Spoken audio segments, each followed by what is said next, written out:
So hey guys, আজকে যাব আমি শ্যামসুন্দরী মন্দিরে। তো তাই জন্য রেডি হয়ে গেছি। আর মারা হচ্ছে হলদিয়া থেকে আসছে, তো অনেকটাই লেট হয়ে গেছে। এখন 6:50 বাজে। আর মন্দির বন্ধ হয়ে যাবে 8টার সময়। জানি না কিভাবে যাব, হয়তো বন্ধ হয়েও যেতে পারে। বাট আমি এখন রেডি, আর ওরাও চলে এসেছে দমদমেতে। আমি যাব দমদমে। তো চলো ভিডিওটা দেখতে থাকো।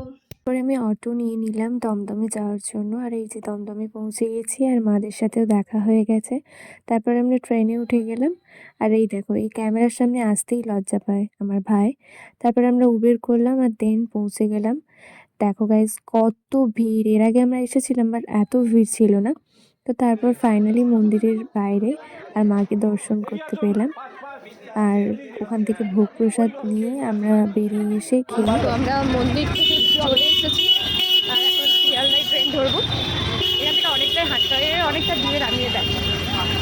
আমরা শিয়ালদাও পৌঁছে গেলাম। তো ফাইনালি বাড়িতে পৌঁছে গেছি। আর এখন আমি করছি আলু ভাজা, রুটির সাথে খাবো। তো ওখানে ভোগ প্রসাদ খেয়েছি। আমি অল্প করেই খেয়েছি, রাতে এসে খাবো বলে। তো তোমরা যদি ডিটেলসে জানতে চাও তো অবশ্যই আমাকে পিন করে জানিও যে কীভাবে যেতে হয়, বা এই ভিডিওতে আমি বলছি না। তো নেক্সট কোনো ভিডিওতে তোমরা কমেন্ট করো, তো আমি অবভিয়াসলি বলবো। আজকের মতন ভিডিওটা এখানেই শেষ করছি। আর সবার অবস্থাটা একবার দেখাই। মা বসে আছে, আর এই যে ভাই।